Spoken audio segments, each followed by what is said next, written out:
La ilaha illallah. La ilaha illallah.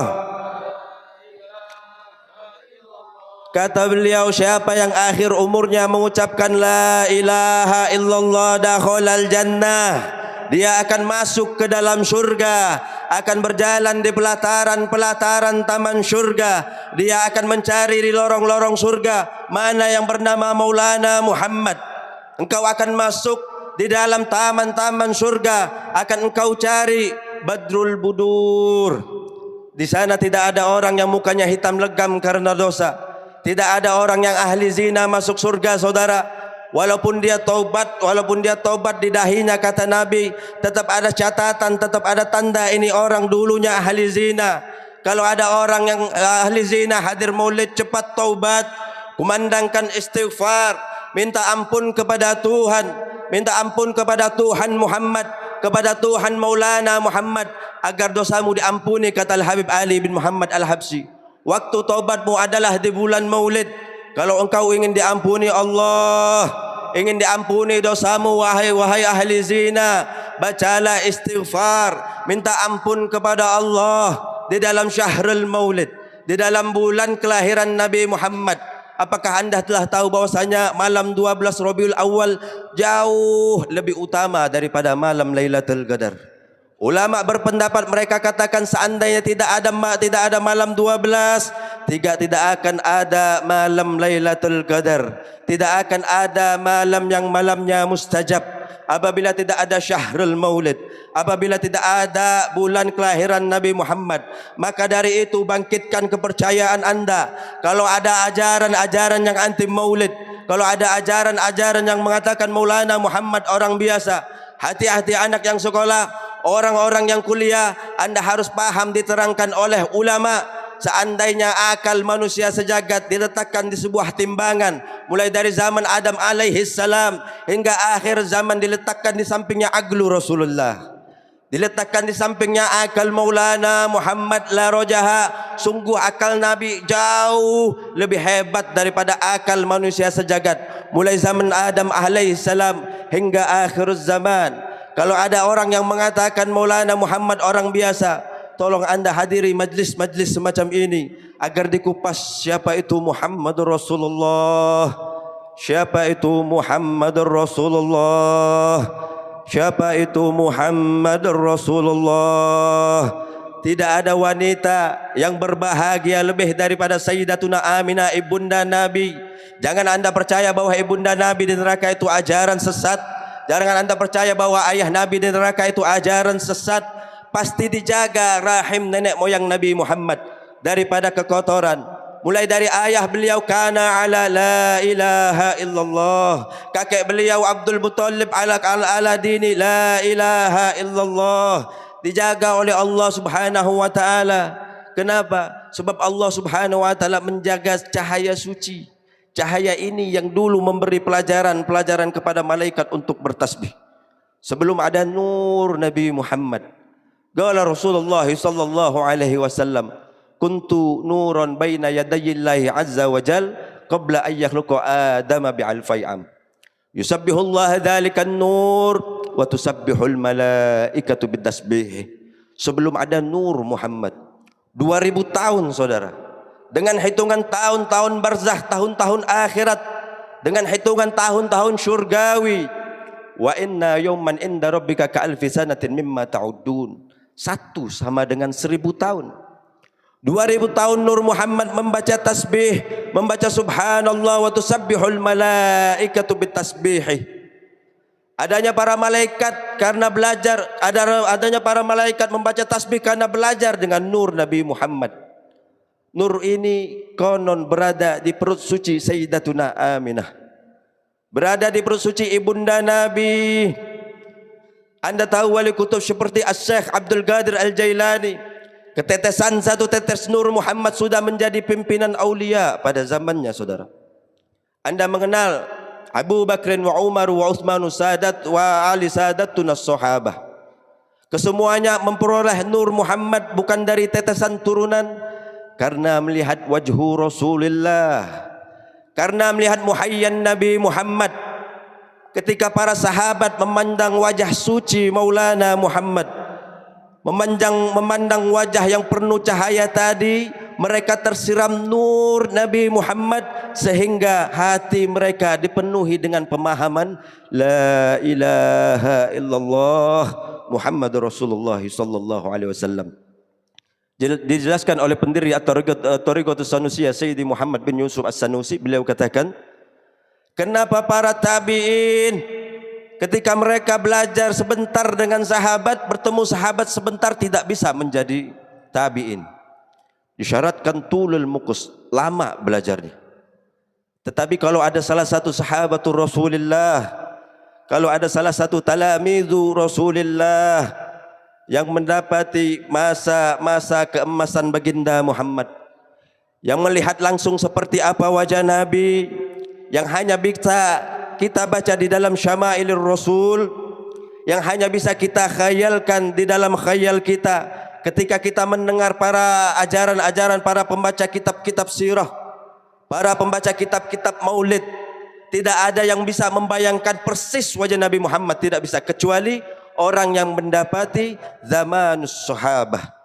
1 detik, kata Imam Sanusi, bertemu Nabi Muhammad dalam keadaan iman, sahabat mendapatkan paling tingginya pangkat aulia sekelas Asy-Syaikh Abdul Qadir Al-Jailani. 1 detik, bilahzah wahidah, 1 detik mereka melihat wajah Nabi Muhammad, mereka mendapatkan pangkat suhbatur Rasulillah, pangkat menjadi sahabat, yang mana kita ma'asyiru ahli sunnah wal jamaah beriktikad bahwasannya sahabat tidak ada aib, tidak ada celah. Kata Nabi Muhammad, bi ayyihim iktadaitum ihtadaitum. Pilih salah satu sahabat, pelajari hadis yang mereka riwayatkan, engkau akan menjadi orang yang baik, engkau akan menjadi ahlul hidayah. Dengan sahabat mana saja, saudara. Karena itu saya tekankan lagi, hati-hati memilih guru, hati-hati memilih majlis, hati-hati membaca majalah, hati-hati membaca kutub-kutub, kitab-kitab yang diterjemah. Pelajari dulu siapa pengarangnya, di mana dia berguru, silsilahnya lari ke mana. Kata baginda Nabi besar Muhammad sallallahu alaihi wasallam, kita diperintahkan untuk memilih guru yang mereka mempunyai silsilah yang tersambung kepada Ahlu Baitur Rasulillah, atau orang yang belajar dengan Ahlu Baitur Rasulillah, yang sinambung silsilahnya kepada Al-Imam Ali radhiyallahu taala, kepada Sadatuna Abu Bakar wa Umar wa Uthman, jelas sebelumnya kepada Al-Hasanain, Al-Imam Hasan wal Imamul Husain, 2 pimpinan pemuda ahlu syurga. Kita mengikuti sahabat, kita cinta kepada sahabat, kita mengagumi sahabat, tetapi ahlu baitir Rasulullah juga jangan dilupakan, saudara. Keluarga Nabi, anak cucu Rasulullah sallallahu alaihi wasallam yang selalu berjalan di dalam ajaran Nabi Muhammad, yang selalu berjalan di dalam akidah ahli sunnah wal jamaah. Pegang mereka, ikuti perjalanan mereka, teliti buku-buku yang dibaca-baca oleh anak-anak anda. Jangan-jangan di rumah-rumah anda ada anak-anak anda, istri anda, putra anda, putri anda yang menyangkah bahwasannya Nabi Muhammad wal iyadu billah karena banyak istri, karena hobi kepada wanita, karena hobi seks wal iyadu billah. Jangan tabu mengucapkan ini, sebab ini perlu dikupas. Kata Sayyidil Walid Al-Habib Abdullah bin Abdul Qadir bil Faqih, sering beliau katakan, barang siapa yang beriktikad bahwasanya Nabi Muhammad menikah karena mengikuti syahwat, maka dia telah keluar daripada ajaran la ilaha illallah Muhammad Rasulullah sallallahu alaihi wasallam. Saudara tahu, tidak ada nabi yang istrinya lebih banyak daripada Nabi Sulaiman bin Daud alaihi wassalam wa ala nabiyina Muhammadin afdhalus salatu wassalam. Tetapi apakah anda tahu, pernahkah anda pelajari di dalam akidah ahli sunnah wal jamaah, mukjizat yang terbesar yang dimiliki Nabi Sulaiman mukjizat apa? Apakah karena syaitan tunduk kepada beliau? Sebab kalau beliau memimpin kerajaan jin seperti apapun tunduk. Sampai-sampai apabila tongkat Nabi Sulaiman tidak dimakan rayap, jin-jin yang bekerja tidak tahu bahwasanya beliau telah wafat. Apakah karena istana beliau yang megah, yang luar biasa, sampai-sampai kalau orang ingin masuk menyangka yang diinjak itu adalah air padahal kaca. Zaman itu bukan zaman teknologi seperti zaman sekarang, zaman Nabi Sulaiman bin Daud alaihi wassalam wa ala nabiyina Muhammadin afdhalus salatu wassalam. Saudara tahu angin beliau panggil datang, beliau suruh berjalan, tunduk kepada beliau.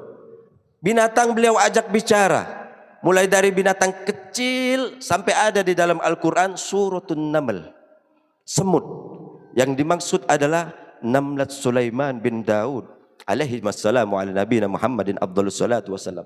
Tetapi apakah anda tahu mukjizat yang paling tinggi yang dimiliki Nabi Sulaiman bin Daud, mukjizat yang terbesar yang dimiliki oleh Nabi Sulaiman bin Daud, dengan harta yang berlimpah, istri yang banyak, taatnya makhluk kepada beliau, semua itu kecil dibandingkan satu mukjizat, yaitu hati beliau tidak pernah terlepas ataupun lupa kepada la ilaha illallah, tidak pernah terlepas ataupun lupa kepada la ilaha illallah.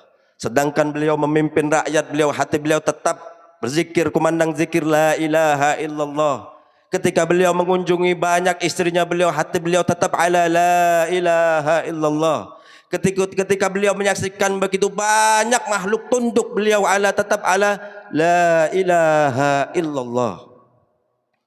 Kalau ini kelasnya Nabi Sulaiman, setinggi ini iman daripada Nabi Sulaiman ibn Daud, fakaifa bi imani sayyidi Rasulillah, fakaifa bi imani sayyidina sayyidil anbiya. Bagaimana dengan keimanan daripada raja para nabi, yang dikatakan nabi yang berjumlah 124.000, mereka bisa menjadi nabi karena yastamiddu nuru Muhammad. Sebab mereka mundu khuliqu istamaddu min nuri Muhammad. Sejak mereka tercipta, mereka tidak pernah terlepas mengambil asrar daripada nur Muhammad Rasulullah sallallahu alaihi wasallam. Apakah masih terlintas di dalam batin kita bahwasanya Nabi Muhammad menikah karena mengikuti syahwat? Apakah keimanan beliau kalah dengan keimanan Nabi Sulaiman? Syekh Abdul Qadir Al-Jailani, saudara, sewaktu-waktu beliau pernah ingin menguji kepercayaan murid beliau kepada beliau. Beliau minta kepada Allah agar dunia diwujudkan satu godaan, satu gangguan, satu ujian yang paling dahsyat. Dikabulkan oleh Allah Subhanahu wa taala ujian berupa perempuan. Dengan cantiknya, gemah gumulai jalannya, masuk ke dalam majlis Sultan Aulia Syekh Abdul Qadir Al-Jailani. Ketika itu Syekh Abdul Qadir Al-Jailani berdiri, dibawa masuk ke dalam kamar beliau. Ribut itu, majlis bubar itu majlis, kecuali satu murid. Murid ini percaya bahwasanya gurunya tidak mungkin khalwah, tidak mungkin menyendiri dengan perempuan yang bukan mahram dan jelas haram. Lama ditunggu oleh murid ini, tidak keluar-keluar. Ketika Syekh Abdul Qadir Al-Jailani keluar sendirian, penasaran itu si murid.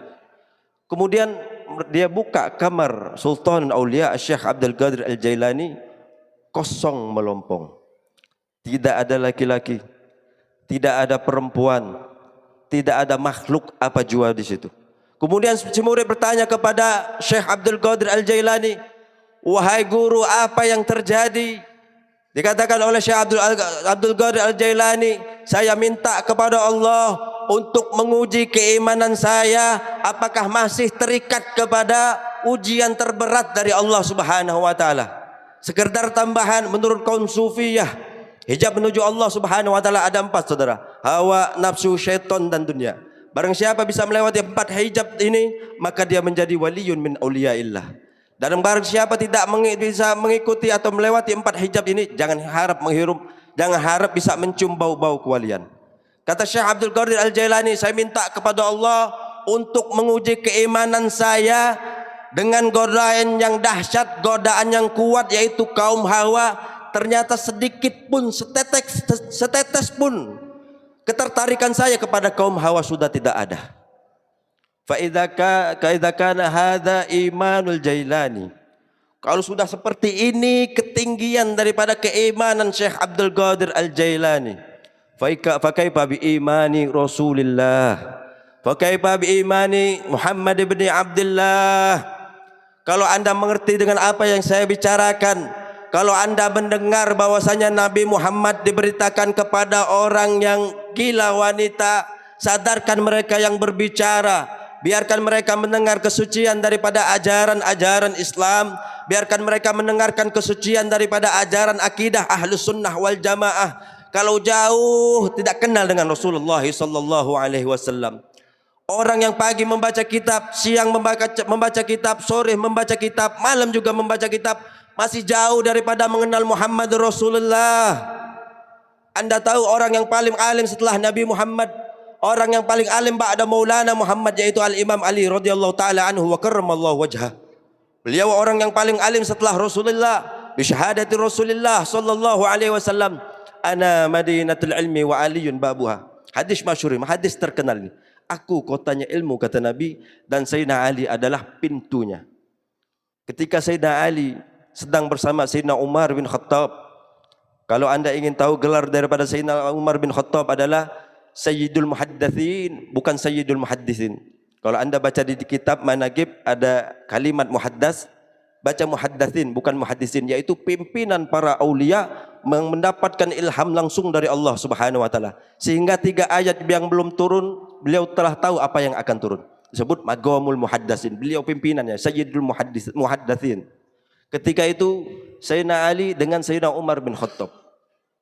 Kedua orang ini dipesan oleh gurunya, sekaligus kiblatnya, sekaligus nabinya juga rasulnya, Rasulullah sallallahu alaihi wasallam.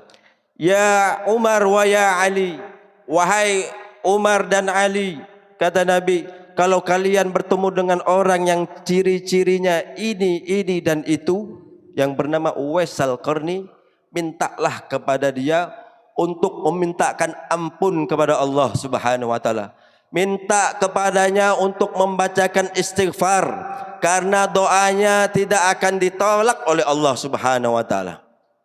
Lama pesan Nabi ini belum terlaksana. Sampai Nabi wafat belum terlaksana pesan Nabi ini. Sekedar tambahan, Sayyidina Uwais Al-Qarni hidup di zaman Nabi tapi tidak pernah bertemu dengan Nabi Muhammad. Syaghalahu biruhu bi ummih. Karena beliau terlalu sibuk mengurus daripada ibunya, beliau sibuk berbakti kepada ibunya sehingga tidak sempat berkunjung ke kota suci Madinah, tapi beliau ikuti ajaran la ilaha illallah Muhammadur Rasulullah sallallahu alaihi wasallam. Kalau tidak salah di zamannya Sayyidina Umar bin Khattab baru, Sayyidina Umar bin Khattab dan Sayyidina Ali bin Abi Thalib datang ke satu kampung, satu kabilah, satu desa. Kemudian beliau bertanya, afikum Uwais Al-Qarni, apakah ada di antara kalian orang yang ciri-cirinya ini disebutkan oleh Nabi, matanya begini, wajahnya begini, mempunyai penyakit lepra, yang lain telah hilang, tinggal tersisa 1 dirham di jasadnya. Dijawab oleh kaum itu, tidak ada wahai khalifah. Ada juga orang yang kami anggap seperti orang gila. Pekerjaannya di sisi sampah, kadang dimainkan oleh anjing, kadang dimainkan oleh anak-anak kecil. Tidak ada yang menghormati daripada orang itu, katanya. Kemudian dikatakan oleh Sayyidina Umar bin Khattab, jangan-jangan ini orang yang diterangkan oleh Rasulullah sallallahu alaihi wasallam. Ketika bertemu dengan orang tersebut, baka Umar bin Khattab wa baka Sayyidina Ali bin Abi Thalib. Menangis Sayyidina Umar bin Khattab dan Sayyidina Ali bin Abi Thalib karena melihat terlalu sederhananya kehidupan daripada Uwais Al-Qarni. Panjang cerita ini, panjang nasihat dan wasiat yang dilontarkan oleh Sayyidina Uwais Al-Qarni. Sampai-sampai Sayyidina Umar bin Khattab beliau mengatakan, ya laita Umar kanat akhirah. Aduh, coba dari dulu ibu saya mandul sehingga saya tidak perlu lagi dilahirkan di muka bumi.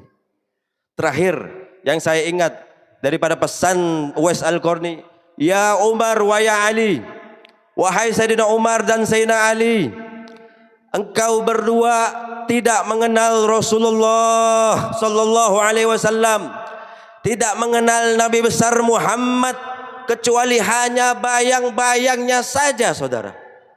Bisa Anda bayangkan hadirin, orang yang paling alim, orang yang paling banyak mendapatkan ilham, tidak mengenal Rasulullah sallallahu alaihi wasallam, hanya sekedar bayang-bayangnya saja. Ibarat orang yang mengagumi satu kota yang sangat indah, tidak bisa masuk dalam kota itu, hanya bisa mengagumi di depan pintunya. Kalau Anda ingin tahu Nabi Anda seperti ini, tidak ada duanya. Di dalam keindahan muka Nabi Allah Yusuf hanya separuhnya. Di dalam keindahan suara Nabi Allah Daud hanya separuhnya. Di dalam ilmunya tidak ada bandingnya. Di dalam hatinya hanya berisikan la ilaha illallah. Kalau tidur beliau cuma memimpikan Allah subhanahu wa ta'ala. Ada yang selalu mengganggu pikiran Nabi Muhammad. Ada yang selalu mengganggu daripada pikiran Nabi Muhammad. Saudara tahu apa yang mengganggu pikiran Nabi? Kata Nabi, wahammi li ajli ummati. Yang mengganggu pikiranku adalah umatku. Apakah mereka nanti diajari oleh ulama-ulama Dajjal? Apakah mereka nanti selamat ketika berjalan di jembatan Siratal Mustaqim? Apakah mereka nanti akan minum di dalam telaga Al-Haud dari tangan Nabi besar Muhammad sallallahu alaihi wasallam? Allahumma ya Rabbi ya Allah, kami minta kepadamu bibarakatil layalil maulid, bibarakatil Habib Ali bin Muhammad Al-Habsyi, bibarakati ahli baiti Rasulillah, bibarakati ashabi Rasulillah, bibarakati maulidin Nabi Muhammad, bibarakatika ya Allah, bibarakatika ya Allah, bibarakatika ya Allah. Kami mengemis kepadamu ya Allah, ya Rabbi. Berilah hidayah kepada semua orang yang hadir di majlis ini. Berilah hidayah kepada anak, istri, putranya serta cucu-cucunya. Berikan hidayah juga kepada tokoh-tokoh masyarakat, tokoh-tokoh negara serta khususnya tokoh-tokoh agama, agar mereka mau mengajarkan as-salah, agar mereka mau mengajarkan as-salah, agar mereka mau mengajarkan akidah ahli sunnah wal jamaah. Kita selalu terkenang yang disampaikan oleh Nabi Muhammad sallallahu alaihi wasallam ketika beliau meregang ajal adalah as-salah, as-salah. Pesan terakhir beliau ketika beliau meregang ajal adalah as-salah, as-salah. Jangan sampai Anda hadir maulid subuhnya tertinggal. Anda harus ingat pesan Nabi Muhammad sallallahu alaihi wasallam. Man taraka salata subuh marratan ja'alallahu mal'unan madal abad. Barang siapa yang meninggalkan salat subuh satu kali, maka dia dilaknat oleh Allah Subhanahu wa taala seumur hidup. Ingat. Barang siapa yang meninggalkan salat subuh satu kali, maka dia dilaknat oleh Allah seumur hidup. Tanda daripada orang yang diterima maulidnya oleh Rasulullah, tanda daripada orang yang mendapatkan syafaat Rasulullah sallallahu alaihi wasallam, pulang dari sini dia tetap salat subuh. Dan barang siapa yang tidak melakukan salat subuh setelah menghadiri perayaan maulid, tanda daripada orang tersebut tidak diterima maulidnya oleh baginda Nabi besar Muhammad sallallahu alaihi wasallam. Allahumma ajirna min gharib darar wa aghnina min gharib batar. Allahumma ajirna min gharib tila wa aghnina min gharib tila. Allahumma arzuqna min uquli abraha wa min azhani asfaha wa min amali azkaha wa min akhlaqi atyabaha. من الزاكي أزلها من الدنيا خيرها من الآخرة نعيمها وصلى الله على سيدنا محمد وعلى آله وصحبه وسلم والحمد لله رب العالمين. Minta maaf kurang lebihnya. Walafu minkum. Wassalamualaikum warahmatullahi wabarakatuh. Waalaikumsalam warahmatullahi wabarakatuh.